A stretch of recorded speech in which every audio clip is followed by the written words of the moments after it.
تو آئیے وہ کیا گناہ ہیں یا وہ کیا اعمال ہیں جن کے کرنے سے نیکیاں ختم کر دی جاتی ہے. یاد رکھیے وہ باتیں میں آپ کے سامنے رکھنے کی کوشش کروں گا. سب سے پہلی چیز یاد رکھیے، سب سے پہلا عمل جس کے کرنے سے انسان کی تمام نیکیاں مٹا دی جاتی ہے وہ عمل ہے، یاد رکھیے، اللہ تعالیٰ کی آیت یا قیامت کے دن کا انکار کرنا. اللہ تعالیٰ کی آیت مطلب اللہ رب العزت جو اپنے انبیاء کے ذریعے کتاب بھیجتا ہے، جو وحی بھیجتا ہے، اس کا انکار کرنا، یا پھر قیامت کے دن کا، آخرت کے دن کا، روز جزا کا انکار کرنا. یہ سب سے پہلا گناہ ہے جس کے کرنے سے نیکیاں مٹا دی جاتی ہے، نیکیاں ختم کر دی جاتی ہے. آئیے اللہ رب العزت کیا فرماتا ہے سورۃ الکہف سورہ نمبر 18 آیت نمبر 103 سے 105 میں اللہ فرماتا ہے اور کہتا ہے کہ آپ کہہ دیجئے کہ کیا ہم تمہیں ایسے لوگوں کے بارے میں خبر نہ دے دیں جو اعمال کے لحاظ سے سب سے زیادہ نقصان اٹھانے والے ہیں. اللہ فرما رہا ہے کیا ہم ان لوگوں کی خبر تمہیں نہ دے دیں جو لوگ آخرت میں سب سے زیادہ خسارہ، نقصان، گھاٹا اٹھانے والے ہیں. اور اللہ فرماتا ہے اور کہتا ہے یہ وہ لوگ ہیں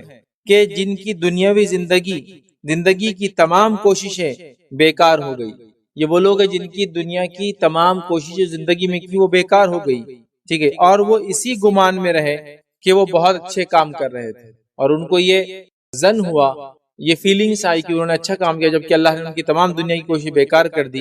یہی لوگ ہیں جنہوں نے اپنے رب کی آیتوں کو اور اس کی ملاقات سے انکار کیا. یہی لوگ ہیں جنہوں نے رب کی آیتوں کو جھٹلایا اور آخرت کے دن کو، رب سے ملاقات کے دن کو انکار کیا. اس لیے ان کے اعمال غارت کر دیے گئے. چنانچہ قیامت کے دن ہم ان کا کوئی وزن قائم نہیں کریں گے. تو گویا وہ لوگ جو اللہ کی آیتوں کا انکار کرتے ہیں اور روز جزا کا، بدلے کے دن کا، آخرت کے دن کا، اللہ سے ملاقات کے دن کا انکار کرتے ہیں، اللہ رب العزت ایسے لوگوں کے اعمال کو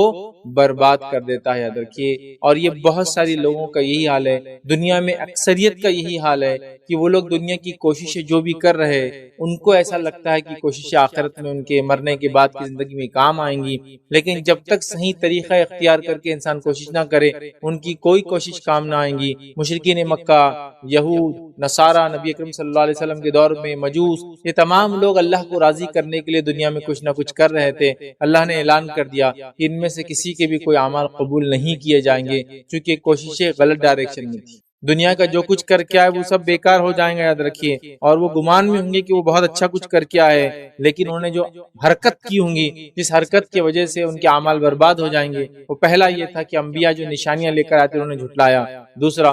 رب سے ملنے کا انہوں نے انکار کیا. مشرکین مکہ تو کیا کہتے تھے کہ ہم تو مر جائیں گے تو ہڈیاں بن جائیں گے، پھر کیا ہوں گے، مٹی بن جائیں گے. جہنم میں جائیں گے بھی اگر گناہوں کے بدلے تو ہم جہنم کے فرشتوں کو دھکا دے کر باہر نکل جائیں گے. ان کا یہ الزام تھا. نصارہ نے یہ دعویٰ کر دیا کہ چونکہ عیسیٰ علیہ السلام اللہ کے بیٹے تو انہوں نے چونکہ قربانی دے دی، نتیجتاً ہم سب بخشے بخشائے ہو گئے، چاہے آپ کتنے ہی گناہ کریں عیسیٰ پر ایمان لا لو تو ہماری نجات ہو جائیں گی. تو اللہ رب العزت نے یہ سب کے اس عقیدے کے تعلق سے رد کیا اور کہا کہ دنیا میں جو کچھ کر کے آئے تھے یہ سوچ کر کہ بہت اچھا کر رہے، آخرت میں کچھ بھی کامیاب نہیں ہونے والے. اس لیے کہ سب سے پہلا کام جو غلط کیا، اللہ کی آیتوں کو جھٹلایا، اور دوسری سب سے بڑی غلطی کی کہ اللہ سے ملنے کا انکار کیا. ملنے کا مطلب روز جزا کا انکار کیا. تو اللہ رب العزت جو ان کے اعمال کو آکارت اور برباد کر دیں گا. آئیے وہ دوسرا گناہ کیا ہے جس کے کرنے سے تمام اعمال، تمام نیکیاں برباد ہو جاتی اور انسان جہنم رسید ہو جاتا ہے. وہ دوسرا گناہ یاد رکھیے، دین اسلام سے ارتداد، مرتد ہو جانا، حق کو چھوڑ دینا، اسلام کو چھوڑ دینا. ٹھیک ہے، یہ ارتداد یاد رکھیے انسان کی تمام نیکیوں کو برباد کر دیتا ہے. جیسے کہ ایک انسان کفر کی حالت سے اسلام میں آئے تو تمام پچھلے گناہ معاف ہو جاتے ہیں، اسی طرح ایمان کی حالت سے کفر کی حالت میں چلا جائے تو پچھلے تمام نیکیاں ختم ہو جاتی ہیں اور انسان جہنم رسید ہو جائیں گا اگر اسی حالت میں مر گیا. سمجھ رہا بات کو؟ تو ارتداد یاد رکھیے وہ تمام نیکیوں کو برباد کر دیتا ہے. چونکہ اللہ رب العزت نے اپنی کتاب میں سورہ آل عمران سورہ نمبر 3 آیت نمبر 19 کے حصے میں فرمایا اور کہا ان الدین عند اللہ الاسلام، اللہ کے نزدیک جو قابل قبول دین ہے وہ صرف اسلام ہے. دوسری آیت اسی سورہ کی سورہ آل عمران کی آیت نمبر 85 میں کہا ومن یبتغی غیر الاسلام دینا فلن یقبل منہ وهو فی الآخرۃ من الخاسرین، کہ جو کوئی اسلام کے علاوہ کچھ ہمارے پاس لے کے آئیں گے، اللہ فرماتا ہے اس سے وہ روز قیامت قبول نہیں کیا جائے گا اور وہ آخرت میں خسارہ اٹھانے والوں میں سے ہو جائیں گا. تو لہٰذا دین سے منہ پھیر لینا، حق سے منہ پھیر لینا، اسلام سے منہ پھیر لینا، ارتداد کو اختیار کرنا، ٹھیک ہے، مطلب اسلام کا رد کر دینا اور مرتد ہو جانا، یاد رکھیے یہ انسان کی تمام نیکیوں کو برباد کر دیتا ہے. اور یاد رکھیے جب انسان مرتد ہوتا ہے تو مرتد ہونے کی کئی کیفیتیں ہیں. ارتداد کی کئی کیفیتیں، کئی صورتیں، 3 سے 4 صورتیں آپ کے سامنے سرسری طور سے رکھتا ہوں کہ وہ کیا کیا صورتیں ہیں، ورنہ ہم یہ سمجھتے صرف کہ میں یہ بول دوں کہ میں آپ مسلمان نہیں رہا، یہ ایک صورت نہیں، اس کی 3 سے 4 صورتیں جو علماء بتاتے ہیں، اور اس کے علاوہ بھی صورتیں ارتداد کی، جس میں سے پہلی صورت یاد رکھی وہ یہ ہے کہ بعض اوقات صرف زبان سے کسی بول کی وجہ سے انسان مرتد ہو جاتا ہے، زبان کے کسی بول سے وہ مرتد مطلب وہ کفر میں چلا جاتا ہے، اور کفر میں چلا جانا مطلب اسلام کو چھوڑ دینا، اس اعتبار سے میں کہہ رہا ہوں۔ تو بعض الفاظ صرف کچھ الفاظ ادا کر کے کفر کی طرف چلا جاتا ہے، ارتداد کر بیٹھتا ہے، جس کی مثال یہ کہ اللہ تعالیٰ کو یا اس کے رسولوں کو یا اس کے فرشتوں کو گالی گلوچ کرنا، برا بھلا کہنا، مذاق کا موضوع بنانا، انسان اس سے اسلام سے نکل جاتا ہے، یاد رکھیں۔ اور فرشتوں پہ ایمان وغیرہ کے تعلق سے میں نے اس میں تفصیلات اس کی رکھی تھی کہ اکثر علماء کے ہی فتوی کہ فرشتوں کا مذاق اڑانا یہ کفر ہے، ٹھیک، تو اس سے انسان جو ہے نکل جاتا ہے۔ دوسری مثال اگر ہے تو بعض اوقات وہ اپنے کسی فعل کی وجہ سے مرتد ہو جاتا ہے، کسی فعل، کسی ایکشن کی وجہ سے مرتد ہو جاتا ہے، مثال کے طور پر جیسا کہ بتوں کو سجدہ کرنے لگ جائے، بتوں کے سامنے جھکنے لگ جائے، ہے نا، چاہے وہ زمین آسمان کی کوئی اور مخلوق ہو جھکنے لگ جائے، یہ بھی مرتد ہو گیا، یہ بھی ارتداد کفر کی ایک کیفیت ہے۔ اسی طرح تیسری شکل یاد رکھیے، وہ اپنے عقیدے کے اندر باطل عقائد کو شامل کر لے، اسلامی عقیدے باطل عقائد کو شامل کر لے تو بھی وہ مرتد ہو جاتا ہے، جیسے کہ مثال کے طور پر یہ سوچے کہ زنا حلال ہے، نماز کی کوئی ضرورت نہیں، بس یہ ڈرانے کے لیے کہ 5 وقت پڑھو تو اچھے رہیں گے، نہیں پڑھے بھی تو کچھ نہیں ہوتا، تو یہ بھی ایک صورت ہے۔ اسی طرح ارتداد کی ایک صورت ہے یاد رکھیے کہ صرف شک کی وجہ سے انسان مرتد ہو جاتا ہے، شک سے مراد یہ کہ پتہ نہیں اللہ ہے یہ نہیں ہے، چلو لیکن ہم مان لیتے، کیا ہے پتہ نہیں، شرک کو برا تو بولا جا رہا ہے لیکن ہو سکتا ہے اللہ شرک کرنے کے بعد ہی معاف کر دیں گا یار، اصل ہاں جہنم تو ہے لیکن ہو سکتا ہے ڈرانے کے لیے ہوں گی، تو جو سزائیں بولی جا رہی ہے وہ آخرت میں چھوٹ دے دی جائیں گی، یہ اس کو شک ہے، یاد رکھیے، ٹھیک ہے، تو ایسے شکوک کی بنیاد پہ یاد رکھیے وہ مرتد ہو جاتا ہے، اور یہ پختہ شک ہے اس کا کہ ٹھیک ہے اللہ نے بولا شرک حرام ہے لیکن مسئلہ نہیں کو کر بھی لے تو میں امید کرتا ہوں معافی ہو جائیں گے، جہنم تو ہے لیکن مجھے ایسا لگتا ہے کہ میں کوئی شکی شکی کوئی جائیں گا، بلکہ سب کو اللہ معافی کر دیں گے۔ اور ایسے جب شکوک اور شبہات جب دینی عقائد میں جو کہ واضح طور سے اللہ نے اپنی کتاب میں اس کے رسولوں نے ڈرائے لوگوں سے، اور اس کے بعد انسان کرے کہ جہنم وہنم ڈرانے کے لیے تھی، وہ نہیں ہے، تو یہ شک شبہات بھی انسان کو مرتد کر دیتے، ٹھیک ہے، دین کو چھوڑ دینا چاہے کسی بھی قسم سے، تو انسان مرتد ہو جاتا ہے، اور مرتد ہونے سے اس کے تمام پچھلے اعمال برباد ہو جاتے، یاد رکھیے۔ اور آج کل کا جو زمانہ چل رہا ہے، بہت چھوٹی چھوٹی باتوں پہ میں نے دیکھا ہے نوجوان الحاد کو اختیار کر رہے ہیں، الحاد مطلب دین کو چھوڑ دے رہے، اسلام رب کو ماننا مطلب وہ کسی قسم کے معبود کو ہی نہیں مان رہا تھا، یہ کہہ رہے کوئی ہے ہی نہیں بنانے والا، یا پھر دوسرا یہ کہ وہ ارتداد، کچھ دنیا کی پسند کی وجہ سے مرتد ہو جا رہے ہیں، کچھ دنیا کی چاہت کی وجہ سے مرتد ہو جا رہے ہیں، کوئی دنیا کے منصب پوزیشنز کی وجہ سے مرتد ہو جا رہے ہیں، کوئی دنیا کی چاہت کی وجہ سے، کوئی عورت کی وجہ سے لوگ مرتد ہو جا رہے ہیں، یہ بہت بڑا خسارہ، یاد رکھیے۔ آئیے اللہ رب العزت نے مرتد کے اعتبار سے، ارتداد کے اعتبار سے کیا فرمایا، اللہ فرماتا ہے اور کہتا ہے وَمَن يَرْتَدِدْ مِنْكُمْ عَنْ دِينِهِ فَيَمُتْ وَهُوَ كَافِرٌ فَأُولَٰئِكَ حَبِطَتْ أَعْمَالُهُمْ فِي الدُّنْيَا وَالْآخِرَةِ وَأُولَٰئِكَ أَصْحَابُ النَّارِ هُمْ فِيهَا خَالِدُونَ۔ اللہ فرماتا ہے اور کہتا ہے کہ اور تم میں سے جو لوگ دین سے پلٹ جائیں اور کفر کی حالت میں مر جائیں تو ان کے اعمال دنیا میں بھی غارت ہوں گے اور آخرت میں بھی، اور یہی لوگ جہنمی ہوں گے، اور جو اس میں ہمیشہ ہمیشہ رہیں گے، تو مرتد کی سزا ہمیشہ کی جہنم میں، یاد رکھیے، اور اس کے پچھلے اعمال اللہ نے فرمایا برباد ہو جاتے ہیں۔ تو لہٰذا ایمان بڑی اہم چیز ہے، انسان اس کو غنیمت جانے اور ہمیشہ اس ایمان کی دولت کو، اس سرمایہ کو سنبھال کے اٹھا کے رکھنے کی ضرورت ہے۔ دنیا کی چند لالچیں، چند فوائد کبھی بھی انسان کو حق سے دور نہ کرے، یاد رکھیں۔ آئیے تیسرا وہ عمل جس کے کرنے سے انسان کے اعمال برباد ہو جاتے ہیں، وہ عمل کیا ہو دیکھتے ہیں۔ اللہ تعالیٰ کی عبادت میں غیر اللہ کو شریک ٹھہرانے سے اعمال برباد ہو جاتے ہیں۔ ایک انسان اللہ کی عبادت بھی کر رہا ہے جبکہ ہمیں حکم اللہ کی عبادت ہی کرنے کا ہے، تو اللہ کے ساتھ کسی کو شریک کرنے سے پچھلے اعمال برباد ہو جاتے ہیں، یاد رکھیے، اور انسان جہنم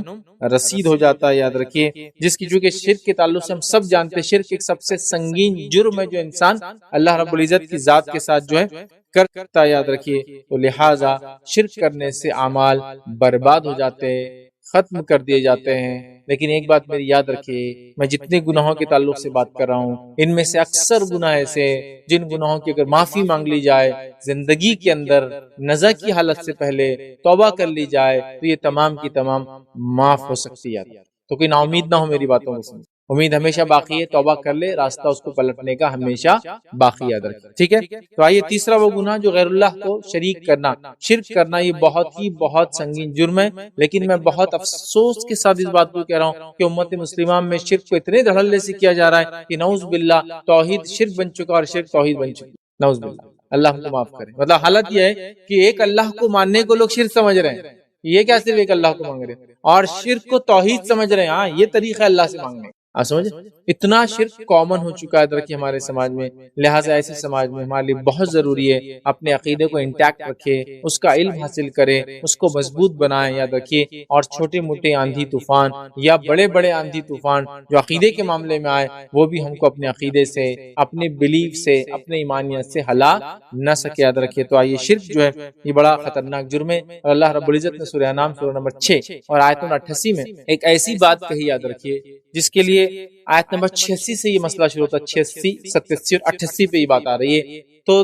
86 اور 87 میں اللہ رب العزت نے کم و بیش ایک لمبا واقعہ ہے، اس سے پہلے کی بھی کچھ آیتیں، پوری آیتوں کو اگر ملا لے تو کم و بیش 18 انبیاءوں کا تذکرہ اس آیت نمبر 88 سے پہلے. کتنے انبیاءوں کا تذکرہ ہے؟ 18 انبیاءوں کا سیدھا اللہ نے نام لیا، سیدھا نام لیا کہ یہ اور یہ اور یہ اور یہ اور یہ 18 انبیاءوں کا نام لینے کے بعد اللہ رب العزت کیا فرماتا ہے؟ اس کے کنکلوژن اس کے آخر میں جو کہ آیت نمبر 88 ہے اس میں فرماتا ہے اللہ وَلَوْ أَشْرَكُوا لَحَبِطَ عَنْهُمْ مَا كَانُوا يَعْمَلُونَ. اگر یہ لوگ بھی اے نبی صلی اللہ علیہ وسلم شرک کرتے، یہ انبیاء جن کے ہم نے نام تم ابھی لیے ہیں، اگر یہ انبیاء بھی شرک کرتے تو اللہ فرما رہا ہے ہم ان کے بھی اعمال کو برباد کر دیتے. کیا فرمایا؟ اور اگر یہ حضرات بھی شرک کرتے، جو کچھ ہی اعمال کرتے تو سب اکارت ہو جاتے. تو اگر انبیاء بھی اگر شرک کرتے تو اللہ فرما رہا ہم ان کے اعمال بھی برباد کر دیتے. تو شرک کیا کرتا ہے؟ اعمال کو، نیکیوں کو کھا جاتا ہے، برباد کر دیتا ہے. یاد رکھیے آئیے آگے اللہ رب العزت نے صرف ان انبیاءوں کو نہیں، سورہ زمر سورہ نمبر 39 39 اور آیت نمبر جو 65 میں 65 میں اللہ فرماتا ہے اور کہتا ہے وَلَقَدْ أُوحِيَ إِلَيْكَ وَإِلَى الَّذِينَ مِنْ قَبْلِكَ لَئِنْ أَشْرَكْتَ. اللہ فرماتا اے نبی صلی اللہ علیہ وسلم ہم تم سے وَلَقَدْ أُوحِيَ إِلَيْكَ ہم آپ کی طرف بھی اس چیز کی وحی کر رہے ہیں اور آپ سے پہلے بھی انبیاء کو ہم نے یہی وحی کی تھی. اللہ فرماتا ہے إِلَيْكَ وَإِلَى الَّذِينَ مِنْ قَبْلِكَ اور آپ سے پہلے بھی ہم نے یہی وحی کی تھی لَئِنْ أَشْرَكْتَ کہ نبی اگر آپ نے بھی شرک کیا ہم آپ کے بھی اعمال کو برباد کر دیں گے وَلَتَكُونَنَّ مِنَ الْخَاسِرِينَ اور آپ بھی خسارہ اٹھانے والوں میں سے ہو جائیں گے. اے نبی اگر آپ نے بھی شرک کیا تو آپ کے اعمال بھی برباد ہو جائیں گے. پچھلی آیت میں 18 انبیاءوں کے نام لینے کے بعد کہا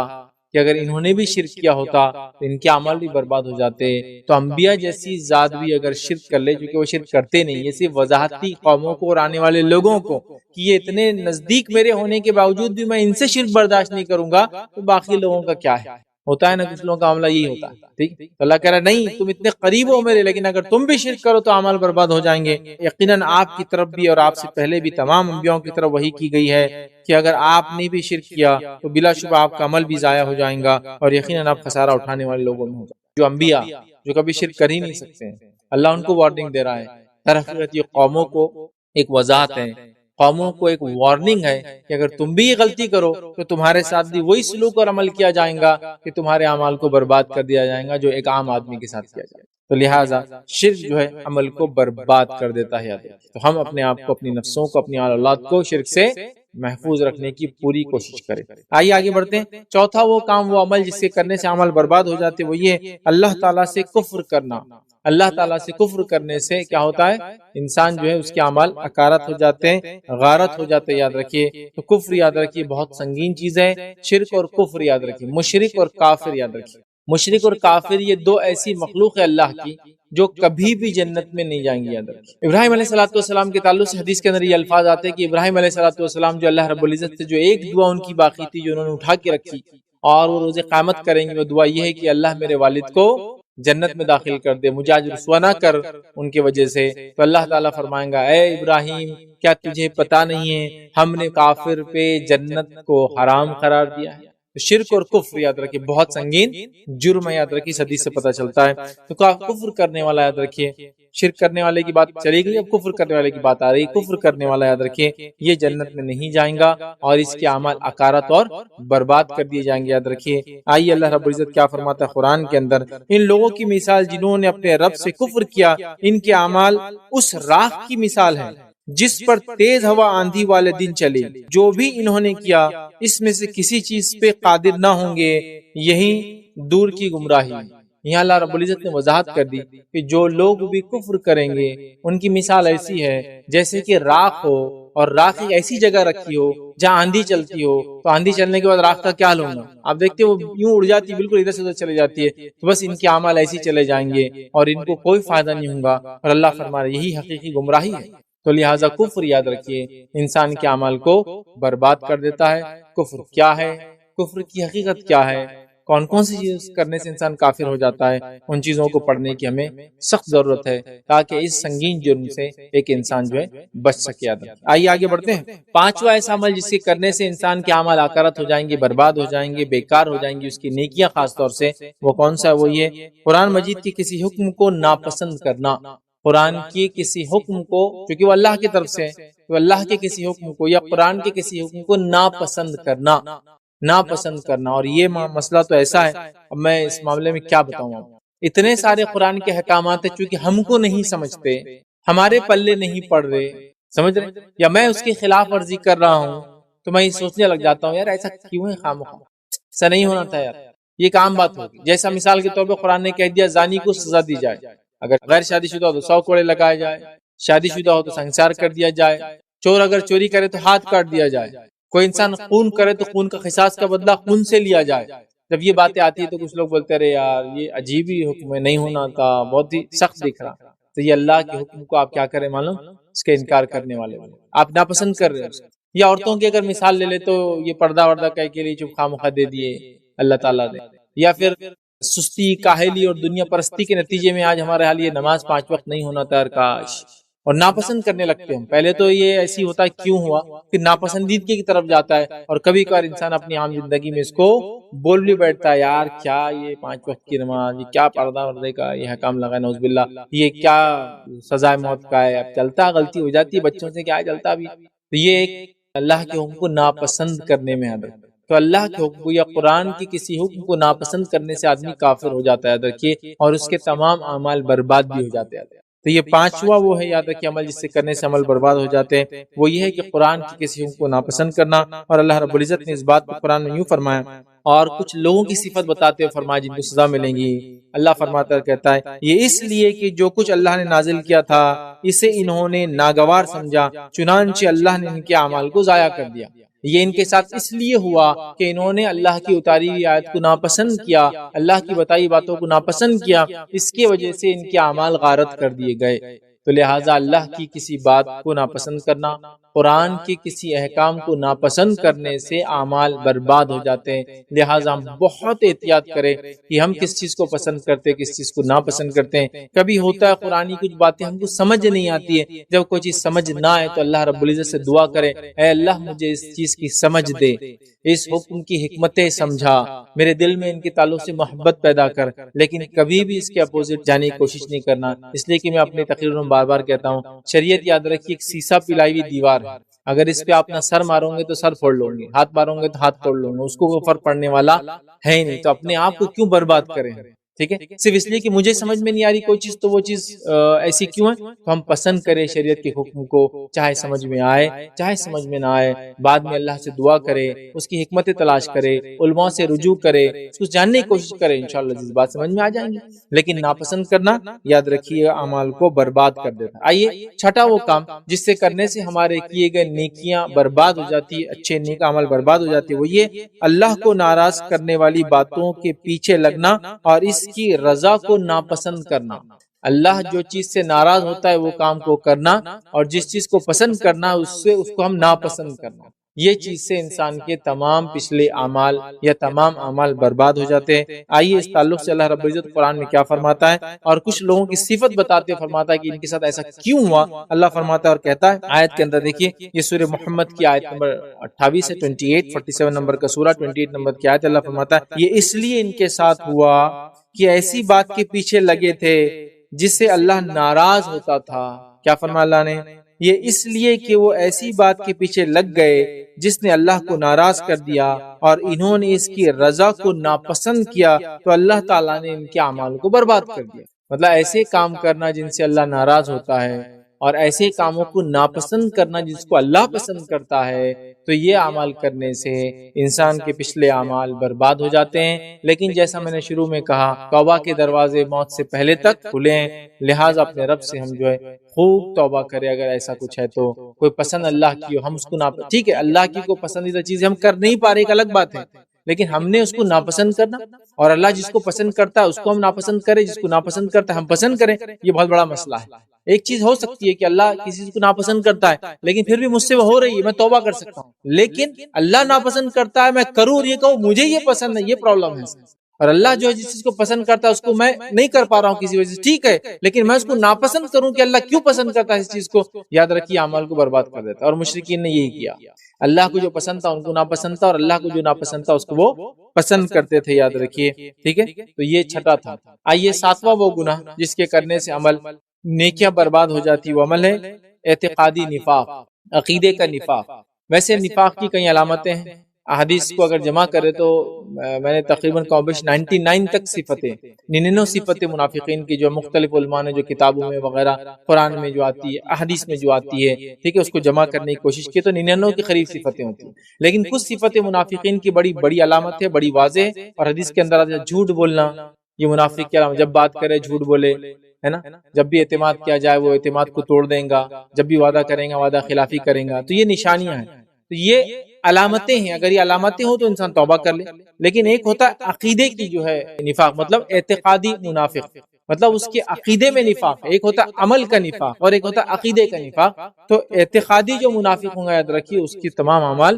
برباد ہو جاتے ہیں، اس بات کو ہم ذہن نشین کر لے، یاد رکھیے۔ اور اللہ رب العزت نے اس بات کو قرآن میں یوں بیان کیا۔ ویسے نفاق ایک بہت بری چیز ہے، یاد رکھیے، منافق بھی جہنم میں رہیں گے، ہمیشہ جنت میں نہیں جائیں گے، یاد رکھیے، لیکن یاد رکھیے نفاق بھی کفر کی ایک قسم ہے، نفاق بھی کفر کی ایک قسم ہے۔ ہوتا یہ ہے کہ کافر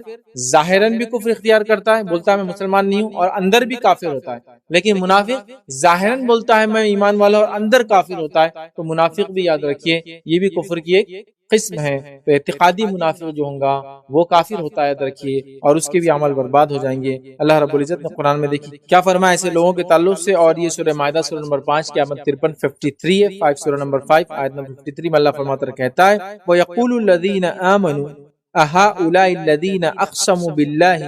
جَهْدَ أَيْمَانِهِمْ إِنَّهُمْ لَمَعَكُمْ حَبِطَتْ أَعْمَالُهُمْ فَأَصْبَحُوا خَاسِرِينَ۔ اللہ فرماتا اور کہتا ہے، اور ایمان والے کہیں گے کہ کیا یہی لوگ ہیں جو اللہ کی بڑی بھاری قسمیں کھایا کرتے تھے کہ یقیناً وہ تمہارے ساتھ ہیں۔ منافقین کیا کرتے تھے، جنگ ہوگی جہاد ہوگی جاتے نہیں، اور پھر بڑی بڑی قسمیں کھاتے تھے، اللہ کی قسم ہم تمہارے ساتھ ہیں جنگوں میں، لیکن دھوکہ دیتے تھے۔ تو اللہ فرما رہا ہے کہ ایمان والے اس دن کہیں گے کیا یہ وہی لوگ ہیں جو اللہ کی بڑی بڑی قسمیں کھاتے تھے کہ ہم ایمان والے تمہارے ساتھ ہیں۔ پھر اللہ فرماتا ہے ایسے منافقوں کے اعمال برباد ہوں گے روز قیامت۔ مومن تو سمجھیں گے مسلمان ہی تھے، تو وہ کہیں گے کیا یہ وہی لوگ ہیں جو بڑی قسمیں کھاتے تھے، لیکن ان کی حالت کیا ہے آج؟ اللہ فرماتا ہے کہ ان کے اعمال برباد ہوں گے اور انہوں نے بالآخر نقصان ہی اٹھایا ہوں۔ تو منافق چونکہ دنیا میں تو پتہ نہیں چلتا، صفتیں تو پتہ چلتی ہے لیکن ہم کسی کو انڈیکیٹیولی تو نہیں کہہ سکتے، لیکن چونکہ منافق ہمارے ساتھ تھے، وہ اللہ کی قسمیں کھاتے تھے، اپنے آپ کو ایمان والا بتاتے تھے، تو مومن کہیں گے کیا وہی لوگ ہیں جو اللہ کی قسمیں دنیا میں کھایا کرتے تھے، اور آج تو ان کے اعمال اللہ نے برباد کر دی ان کے نفاق کی وجہ سے، یاد رکھیے۔ تو نفاق یاد رکھیے کہ ایسی برائی ہے جس سے اعمال برباد ہو جاتے ہیں۔ آئیے وہ 8واں گناہ جس سے کرنے سے اعمال برباد ہو جاتے ہیں، وہ کیا ہم دیکھتے ہیں۔ ہدایت کے واضح ہونے کے بعد رسول اللہ صلی اللہ علیہ وسلم کی مخالفت کرنے سے اعمال برباد ہو جاتے ہیں۔ ہدایت کے گائیڈنس کے کلیئر ہو جانے کے بعد نبی اکرم صلی اللہ علیہ وسلم مخالفت کرنے سے انسان کے عمل برباد ہو جاتے ہیں۔ یہ الگ بات ہے کہ انسان سے کوئی غلطی ہو جائے، چوک ہو جائے، تو اس سے انشاءاللہ کسی مسئلہ نہیں ہوگا، لیکن جان بوجھ کر، کبھی ہوتا ہے ہم کو علم نہیں ہے جس کی وجہ سے ہم نے کوئی عمل کر لیا، لیکن ہماری نیت یہ نہیں تھی کہ ہم کو پتہ ہے یہ سنت ہے، پھر سنت کو جان کے ہم نے کہا اب اس کے خلاف ورزی میں ہم کام کریں گے، ہم کو پتہ ہی نہیں تھا اور خلاف ورزی ہو گئی، تو انسان توبہ کر لے۔ لیکن نبی اکرم صلی اللہ علیہ وسلم کی واضح ہدایت آنے کے بعد خلاف ورزی کرنا یہ اعمال کو برباد کر دیتا ہے، یاد رکھیے۔ اس لیے کہ نبی اکرم صلی اللہ علیہ وسلم کا بڑا اونچا مقام ہے، یاد رکھیے، اور نبی کے موافقت میں، اتباع میں ہم کو کام کرنا ہے، ان کی مخالفت میں ہمیں دیکھیں اپنے زندگی کا کوئی عمل بھی ہم نبی اکرم صلی اللہ علیہ وسلم کی مخالفت میں کبھی نہ کریں۔ آئیے اللہ رب العزت جو ہے نبی اکرم صلی اللہ علیہ وسلم کی مخالفت میں عمل کرنے سے اعمال برباد ہو جاتے ہیں، اس کے تعلق سے کیا فرماتا ہے؟ اللہ فرماتا ہے اور کہتا ہے، یہ سورہ محمد سورہ نمبر 47 47 اور آیت نمبر 32 میں اللہ فرماتا ہے اور کہتا ہے کہ بلا شبہ جن لوگوں نے کفر کیا اور اللہ کی راہ سے دوسروں کو روکتے ہیں اور ان پر ہدایت واضح ہو جانے کے بعد انہوں نے رسول اللہ صلی اللہ علیہ وسلم کی مخالفت کی، ان پر ہدایت واضح ہونے کے بعد نبی اکرم صلی اللہ علیہ وسلم نے مخالفت کی، وہ اللہ کا کچھ بھی نہیں بگاڑ سکتے، اللہ ایسے لوگوں کے اعمال برباد کر دیں گا۔ تو یہاں بھی دیکھیے نبی اکرم صلی اللہ علیہ وسلم کی ہدایت واضح ہونے کے بعد بھی اگر کوئی ان کی مخالفت کرے تو وہ انسان کے اعمال برباد کر دیے جاتے ہیں۔ آئیے وہ نواں عمل جس کے کرنے سے انسان کے اعمال برباد ہو جاتے ہیں وہ کیا ہے؟ وہ ہے رسول اکرم صلی اللہ علیہ وسلم کی بے ادبی کرنا، رسول اکرم صلی اللہ علیہ وسلم کی گستاخی کرنا، نبی اکرم صلی اللہ علیہ وسلم کے احترام کے خلاف کوئی بات کرنا۔ یاد رکھیے لیکن یہ کتاب اور سنت نے جس چیز کو گستاخی اور احترام کے خلاف کہا ہے یہ اس معنی میں، ورنہ ہم لوگوں نے بہت ساری چیزوں کو اپنی طرف سے گستاخی بنا دی ہے، جس کے نتیجے میں ہم ہر ایرے غیرے کو گستاخی رسول بول کر ہر وہ انسان جو میرے خلاف ہے، مجھے پسند نہیں ہے، میں اس کو اچھا نہیں سمجھتا ہوں، اس کو گستاخی رسول کا ٹائٹل دے دیا جاتا ہے۔ یہ وہ معنی میں نہیں، قرآن و سنت کہ واضح دلائل کے بعد کوئی گستاخی کرے، نبی اکرم صلی اللہ علیہ وسلم کی بے ادبی کرے، ٹھیک ہے، شان میں گستاخی کرے، تو ایسے انسان کے بھی اعمال برباد ہو جاتے ہیں۔ اور آئیے اس تعلق سے چونکہ نبی اکرم صلی اللہ علیہ وسلم کا احترام یہ ایمان کا تقاضا، یاد رکھیے ہمارے، ٹھیک ہے، تو اعمال برباد ہو جاتے ہیں اگر اللہ کے رسول صلی اللہ علیہ وسلم کا احترام کو انسان نہ کرے، جس کے تعلق سے جو ہے اللہ رب العزت سورہ نور سورہ نمبر 24 اور آیت نمبر اس کے 63 کے اندر یاد رکھیے بات بیان کرتا فرماتا ہے لا تجعلوا دعاء الرسول بینکم کدعاء، اللہ رب العزت قرآن میں فرماتا ہے کہ نبی اکرم صلی اللہ علیہ وسلم کو تم ویسے آپس میں نہ پکارا کرو جیسے ایک دوسرے کو آپس میں پکارتے ہیں۔ اور واقعہ مشہور ہے کہ ایک شخص آیا اور وہ نبی اکرم صلی اللہ علیہ وسلم گھر کے پیچھے آ گیا کہ دروازے پہ بھی نہیں تھا اور پیچھے سے چلا رہا یا محمد یا محمد یا محمد، تو اللہ رب العزت نے، کچھ لوگ کہتے ہیں شان نزول یہ تھا، اور چلا ہی رہا ہے، ایک تو گھر کے پیچھے ہے دروازے کے پاس نہیں ہے اور چلاتا ہے، نبی اکرم صلی اللہ علیہ وسلم باہر نہیں آتے، تو اللہ نے فرمایا تم نبی کو ویسی آوازیں مت دیا کرو جس طرح سے آوازیں تم ایک دوسرے کو دیتے ہو،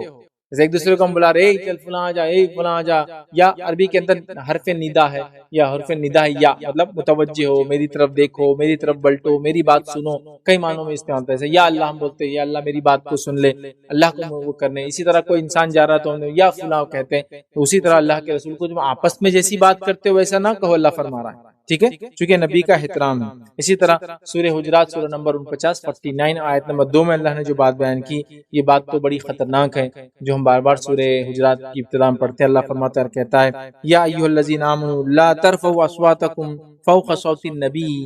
ولا تجہروا له بالقول کجہر بعضکم لبعض،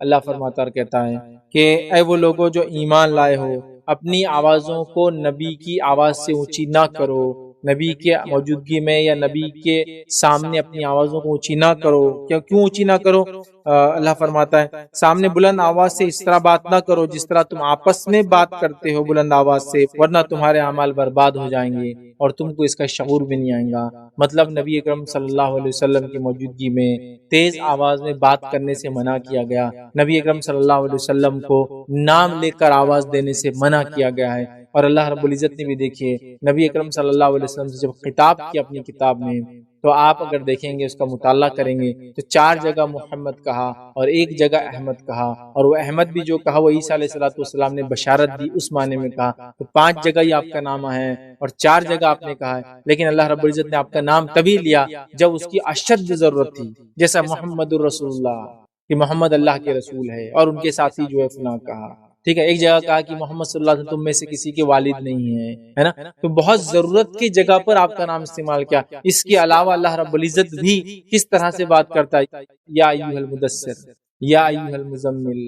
ہے نا، یا ایھا النبی، یا ایھا الرسول، محمد اللہ رب العزت نے بھی نام نہیں لیا، اللہ رب العزت نے بھی نام نہیں لیا، تو یہ نبی اکرم صلی اللہ علیہ وسلم کا احترام ہے۔ وہ لوگ میری بات کو غور سے سنیں جو دھکے دھکے پر اللہ کے رسول صلی اللہ علیہ وسلم کو نام لے لے کر پکارتے یا محمد یا محمد، جیسے کہ اللہ نے تو منع کیا جیسے آپس میں نام لیتے ہو نبی کا نام اس طرح سے نہ لو۔ دوسری جگہ کہا کہ نبی کی موجودگی میں تیز آواز میں بات نہ کرو ورنہ تمہارے اعمال برباد ہو جائیں گے، اور صحابہ نے اس کو بالکل تیز آواز کو فزیکلی ایسی سمجھا، اور ایک صحابی رسول نے اللہ کے رسول کی مجلس میں آنا چھوڑ دیا، جن کے تعلق سے نبی اکرم صلی اللہ علیہ وسلم جب پوچھا وہ کہاں ہیں، پہلے آیا کرتے تھے اب نہیں دکھتے ہیں، صحابی وہاں گئے، دوسرے صحابہ کہا کیا بات ہے تم وہاں کیوں نہیں رہو؟ تو کہا میرے عمل تو برباد ہو گئے، باقی کیا فائدہ اللہ کے رسول صلی اللہ علیہ وسلم مجلس میں۔ تو کہا کیسے؟ تو ان کی فزیکلی آواز تیز تھی، اس کو عام زبان میں اردو میں بولتے بڑا گلا ہے ان کا، اونچی آواز میں بات کرتا ہوتا ہے نا کسی کی فزیکل وائس ہی تیز ہوتی ہے، تو ان کی آواز اونچی تھی، جس کے نتیجے میں انہوں نے اب چھوڑ دیا۔ جب اللہ کے رسول صلی اللہ علیہ وسلم کی بات بتائی گئی تو آپ نے فرمایا تم ان لوگوں میں سے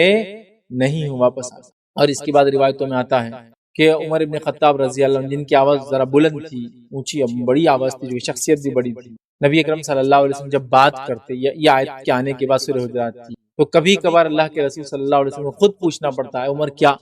عمر کیا، اور اتنے آہستہ بولتے کہ کہیں اونچی ہو جائے اور عمل برباد نہ ہو جائے، کہ ان کو پوچھنا پڑتا کہ اے عمر کیا ہے، ذرا ریپیٹ کرو پھر۔ اتنی پھر صحابہ نے آواز کو پست کر لیا۔ اس کے بعد یاد کسی امام کا بڑا مشہور قول ہے، نبی اکرم صلی اللہ علیہ وسلم کی قبر مبارک پر بھی آواز اٹھانے کو حرام قرار دیتے۔ وہ کہتے تھے نبی کا احترام جیسا زندگی میں تھا وہ دنیا سے جانے کے بعد بھی ہے، لہٰذا قبر کے پاس تیز آواز میں بات نہیں کی جائیں گی۔ اسی لیے اگر مسجد نبوی میں کوئی شور و غل کرے، تیز آواز میں بات کرے تو اس کو اٹھا کے پولیس لے کے چل جاتی، چونکہ وہ غیر قانونی ہے، چونکہ نبی کے احترام کے خلاف ہے۔ تو میرے کچھ بھائی جو چیختے ہیں، چلاتے ہیں، نبی اکرم صلی اللہ علیہ وسلم نام لے لے کر پکارتے ہیں، وہ تھوڑا غور کرے، یہ طریقہ ادب کے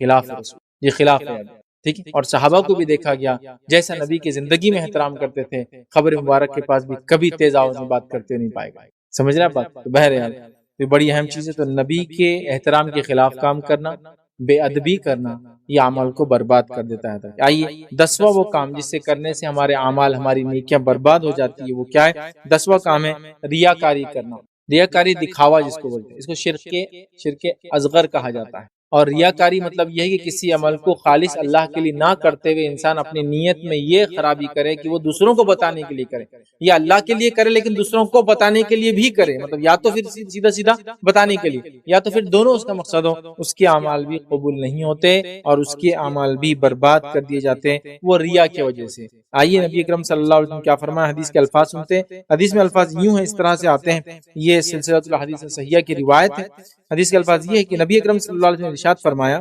مجھے تم پر سب سے زیادہ خوف شرک اصغر کا ہے، تم پہ سب سے زیادہ خوف شرک اصغر کا ہے، ٹھیک ہے۔ تو